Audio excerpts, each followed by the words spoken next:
नमस्कार। स्वागत है आप सबका सान मैजिक मंत्रा में।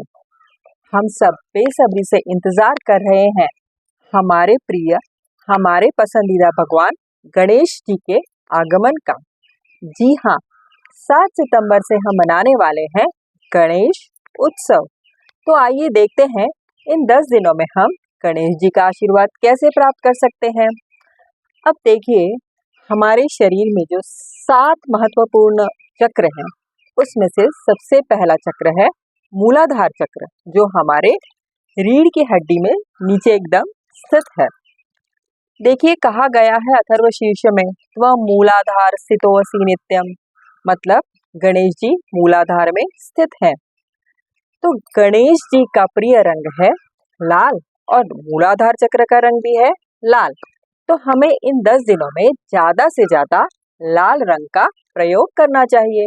जैसे जब हम मूर्ति खरीदने जाएं तो देखिए कि उनके जो वस्त्र का रंग है वो लाल हो या पीला। अब आप कहेंगे पीला रंग कहाँ से आया? तो ऐसा है कि मूलाधार चक्र का जो तत्व है, एलिमेंट है, वो अर्थ है, पृथ्वी तत्व है। तो इसलिए हम पीले रंग को मूलाधार चक्र से या गणपति जी से कनेक्ट करते हैं। तो हम गणेश जी के वस्त्र का रंग जो मूर्ति में होगा वो लाल या पीला हो। और अगर अब आप बोलेंगे कि हमने तो मूर्ति सिलेक्ट कर ली है, बुक कर ली है, तो कोई बात नहीं, आप अगले साल के लिए ध्यान रख लीजिएगा। हमारे पास और भी कुछ उपाय हैं जो ये बताएंगे कि हम लाल रंग और कहाँ प्रयोग कर सकते हैं। अब देखिए, हम गणेश जी की मूर्ति की स्थापना करते हैं तो उसमें अक्षदा चढ़ाते हैं सबसे पहले। अक्षदा मतलब चावल के दानों में हम कुमकुम मिश्रित करते हैं, तो वो भी लाल रंग की हो जाती है। तो हमें क्या करना है, अक्षता से चौकोर निकालना है, उसके ऊपर एक लाल रंग का वस्त्र बिछाना है और फिर उस पर गणेश जी की मूर्ति की स्थापना करनी है। तो इस तरह से लाल रंग हमने अर्पित कर दिया गणेश जी को, है ना। और फिर आप पूजा में हर रोज लाल रंग के, पीले रंग के फूल चढ़ाएं, तो इससे भी गणेश जी प्रसन्न हो जाएंगे। अब गणेश जी हैं ज्ञान के, बुद्धि के देवता।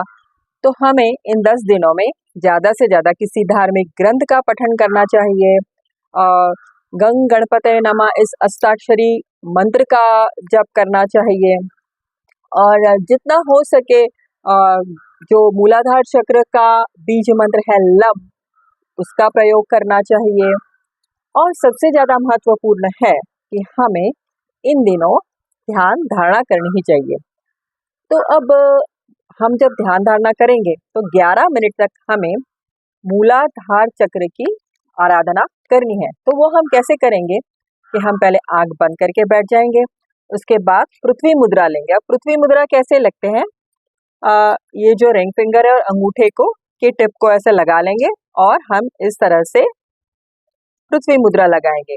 तो ध्यान की पोजीशन में बैठ जाए, पद्मासन लगाएं। अगर पद्मासन नहीं लगा सकते तो आप सोफे पे, कुर्सी पे बैठिए और ध्यान लगाइए। पृथ्वी मुद्रा तो आप लगा ही सकते हैं और 11 मिनट तक ध्यान लगाइए। ध्यान लगाते वक्त ऐसी कल्पना कीजिए कि रीढ़ की हड्डी के यहाँ एक लाल रंग का चक्र घूम रहा है और उसमें गणेश जी की प्रतिमा है।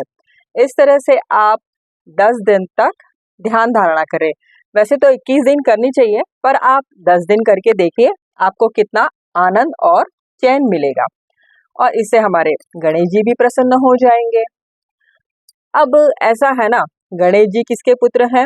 भोलेनाथ जी के। तो जिस तरह से भोलेनाथ सहजता से प्रसन्न हो जाते हैं, तो गणेश जी भी सहज भक्ति से ही प्रसन्न हो जाते हैं। अब सहज भक्ति हम कैसे करेंगे? जब हम गणेशोत्सव मना रहे होते हैं, सुबह उठेंगे तो ब्रश वगैरह करके आके पहले सबसे पहले गणेश जी को प्रातः नमन करेंगे, गुड मॉर्निंग कहेंगे, फिर उनके साथ बैठ के चाय पियेंगे, उन्हें भी चाय बोलेंगे कि आइए गणेश जी, चलिए चाय पीते हैं। फिर नाश्ता करेंगे साथ में। और अगर आपको फिर आपके ऑफिस जाना है, कहीं बाहर जाना है, तो जाते वक्त आप बोल के जाएंगे, अच्छा गणेश जी, हम ज़रा बाहर जाके आते हैं। फिर शाम का खाना आप सब साथ में बैठ के खाएंगे, पूजा अर्चना करेंगे, 2 दिन आरती, 2 बार आरती करेंगे। तो इस तरह से आप जो कहेंगे, जो करेंगे, वो सब गणेश जी को समर्पण भाव से करें तो इससे गणेश जी तो खुश होने ही वाले हैं, है ना। बहुत सरल है इन्हें मनाना, इसलिए अब आप भी कोशिश करें कि ज़्यादा से ज़्यादा सहज भाव से गणेश जी की आराधना करें। अब देखिए, सिर्फ घर में मूर्ति की स्थापना करना या पंडाल में मूर्ति की स्थापना करना ही गणेश उत्सव नहीं है। गणेश उत्सव है अपने अंदर में स्थित गणेश जी की शक्ति को जागरूक करना और उससे ज्ञान और शक्ति पाना। तो ये काम अगर हम गणेश उत्सव में करते हैं तो गणेश जी हमें जरूर आशीर्वाद देंगे। आप करके देखिए, इसका अनुभव लेके देखिए, गणेश जी हम पर जरूर प्रसन्न होंगे। चलिए हम लोग सब मिलके बोलते हैं, गणपति बप्पा मोरया।